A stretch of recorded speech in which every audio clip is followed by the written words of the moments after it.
All right, everyone, welcome to another edition of Vine Origin. And we've got Nicole Farrugia, probably butchered that a little bit, with No, it's us perfect. to share a little bit about her origin and and kind of how that's built her character being a mortgage agent now in the current environment. So Nicole, thanks for being a part of this. Thanks for spending some time. I know you gave me a couple of notes to consider, and I wanted to just kind of get right into some of these things you shared. So you did mention that you started working relatively young, and I guess because of that, you had quite a lot of work ethic that is oddly kind of rare these days. The reality is with everything with remote working, and that is becoming almost a new normal.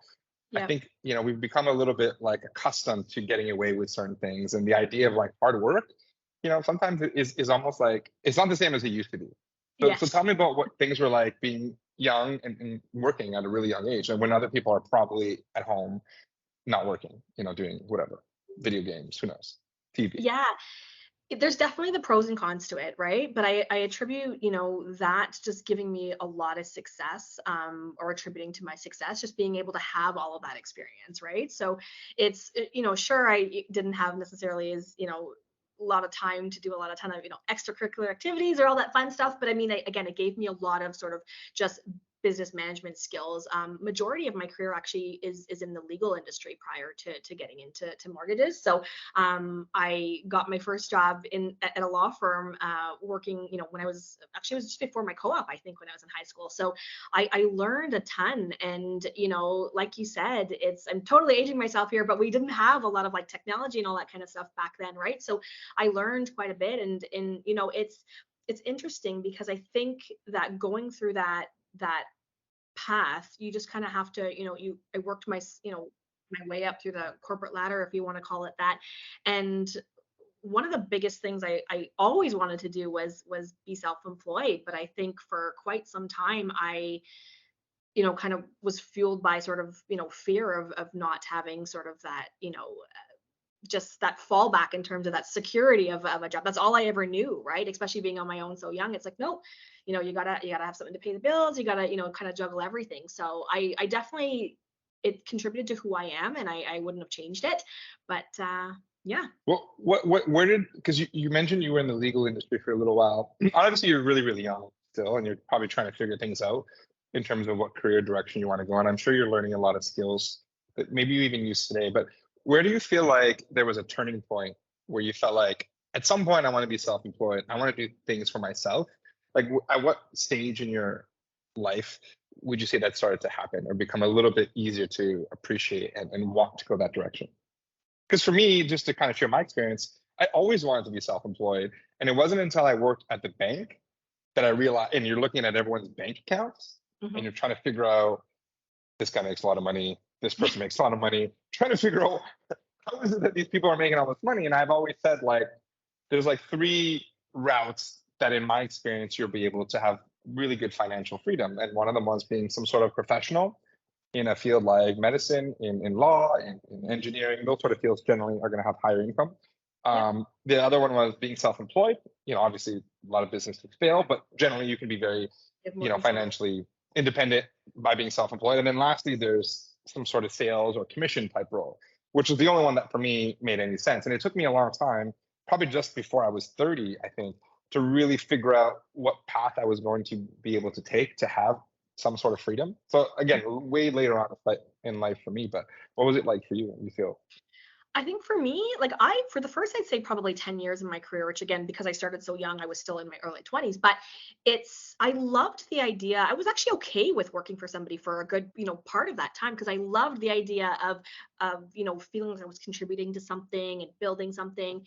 And then honestly, it wasn't until I started to really realize that almost a lack of appreciation in terms of building everything for everyone else, but not necessarily just kind of having that true appreciation behind it, right? And I started to see that very early on. I spent a good chunk of my time in sort of big Bay Street firms, and I had a lot of really good experiences there. But I think it came down to, again, you were building everything for everyone else, and it was like, okay, you know now what, right? And I kept seeing that I was capped, and I kept trying to do more. And I think that's where it really started for me, was just wanting to be able to do stuff. Where there's nothing worse, but outside of having a really good idea that you just know is going to be like, an amazing thing, and somebody tells you, no, no, not so much, and you're like, you're the one doing all the work behind the scenes. You're like, no, I'm sure this is going to be, something big. So just being able to act on that.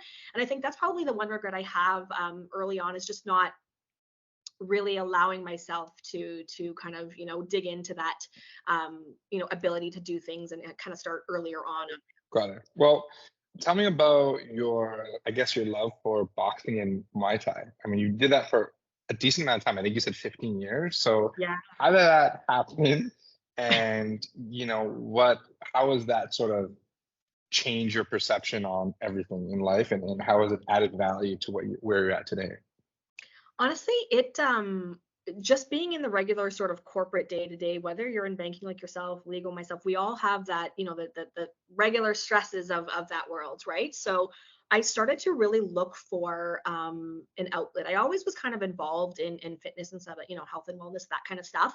And I took a couple sort of, just boxing classes one day. I was at a gym. The gym that happened to be close to my house just happened to have, those types of classes. So I did a couple classes, and I absolutely fell in love with it. Honestly, it caught me on a day where I had a really bad day, and I, jumped on the boxing bag, and I was like, oh, this is actually a really good de-stressor. So loved it. And then it actually, fast forward really quickly, it turned into me doing a lot of coaching, and just kind of got really, into it for quite a bit of time. My main sort of background was boxing for several years, and then I transitioned into Muay Thai. And if you want to know the real story behind how I got into Muay Thai, it was because I actually was asked by one of the Muay Thai coaches at the time, to help their fighters with their hands, because my expertise was in boxing. Mhm. So I went into that, pretty confident. I was like, oh yeah, I'm gonna show them, how to,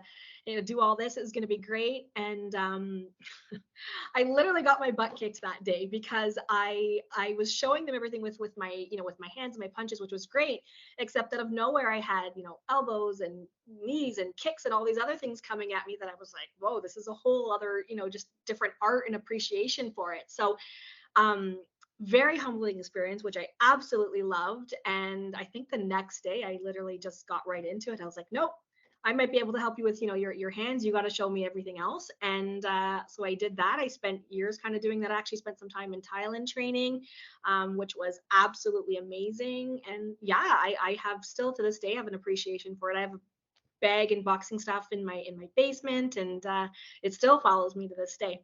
So you made a trip to Thailand. Was that sort of a vacation you took that included some training, or you went there specifically to I guess to train?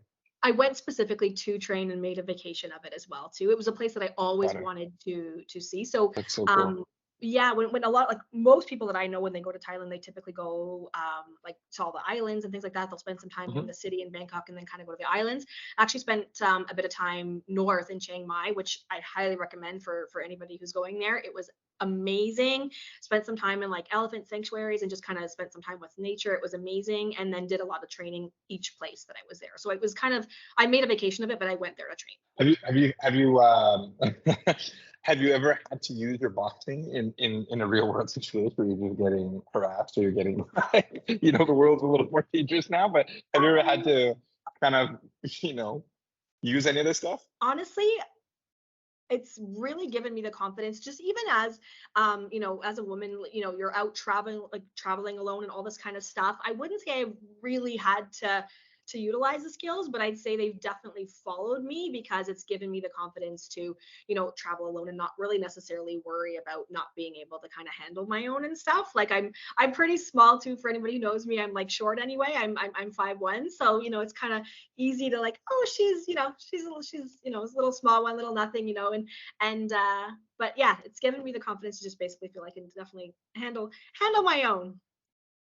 Good. Yeah. So you made the decision to ultimately get into the mortgage space. What was that transition like? At what point did you decide this is kind of where I'd like to really, really grow? Honestly, I I say this and I mean it genuinely. I fell into this industry just literally by accident. When I kind of got fed up of doing the whole corporate world and got enough guts to finally do the self-employed thing, I started doing a lot of consulting in my legal space. And then the natural progression of me having management within law firms and things like that and operational skills, I had a lot of business management. So I took on a couple clients, from a business operations standpoint. And I sort of had my first dabble in the mortgage world with a friend of mine who was just kind of wanting to become a builder. Like he was a mortgage broker and he wanted to become a builder.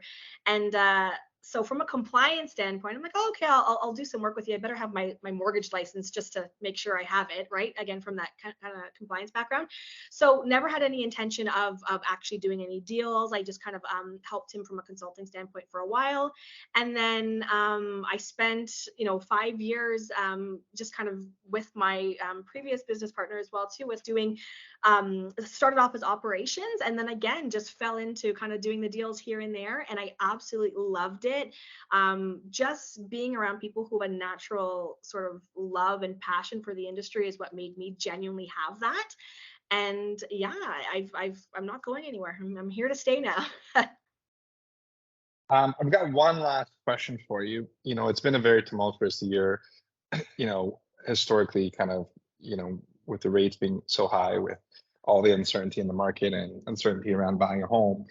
What's if you can share any insight that you're giving to your clients who either are looking to get a mortgage and buy a home, or who already have a home, or maybe are up for a renewal. What's one bit of advice that you would share with them right now? Honestly, it probably sounds very simple, but I'm just going to really emphasize it. And it's that you can't time the market. I think I hear this probably several times a day. I'm sure you do as well, and any of us in the industry.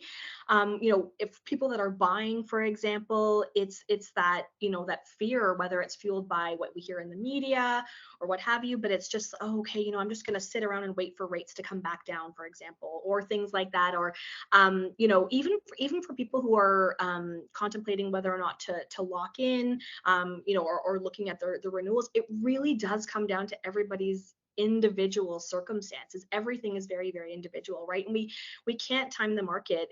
Whether or not, last year or 2 years ago, sure, rates were at an all-time low, but we were in bidding wars. Prices were astronomical. People were paying several $100,000 more than over asking. So there's always something. And again, it just comes down to it being very, very individual. So what I say to people is, if now is the right time for you, then let's chat, right? And let's look at how we can kind of make that work. And again, same thing with renewals. Let's figure out what is important to you right now, because what might be important to you is very different than important to me. And it may or may not be the time, but let's chat. Perfect. I love it. It's good advice. You're right. I mean, you can't time the market. I 100% agree.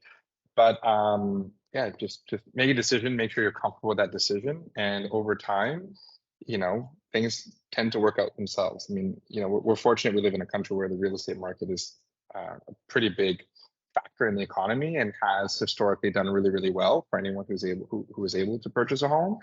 And yeah, you can never time it. I know that for a fact, because every home I've ever bought has always been at the top of the market shortly before the market crashes. But that's just, it is what it is. But they've always kind of come back to where they were before, and it's been fine as long as you don't sell immediately.